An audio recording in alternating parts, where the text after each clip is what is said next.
নমস্কার দর্শক। সম্প্রতি ভারত ও আমেরিকার মধ্যে একটি বড় বাণিজ্যিক চুক্তি সম্পন্ন হয়েছে। চুক্তির পর যুক্তরাষ্ট্রের পক্ষ থেকে সামাজিক মাধ্যমে আনুষ্ঠানিক ঘোষণা করা হয়েছে।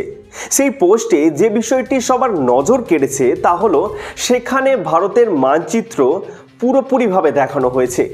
কাশ্মীর সহ পুরো ভারতকে একসঙ্গে তুলে ধরা হয়েছে।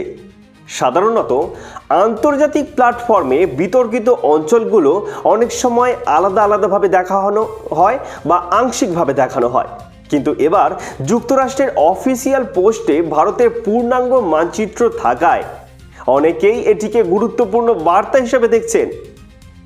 দেশের ভেতরেও এই বিষয়টিকে নিয়ে ইতিবাচক প্রতিক্রিয়া দেখা যায়, তবে ঘটনার নতুন মোড় আসে খুব তাড়াতাড়ি।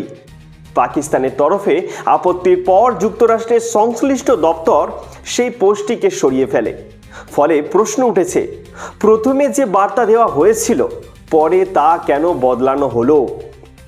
পুরো বিষয়টি আন্তর্জাতিক কূটনৈতিক দৃষ্টিকোণ থেকে বেশ তাৎপর্যপূর্ণ। একদিকে বড় বাণিজ্যিক চুক্তি এবং অন্যদিকে মানচিত্র নিয়ে সংবেদনশীলতা। সব মিলিয়ে ঘটনাটি এখন মূল আলোচনার কেন্দ্রবিন্দুতে।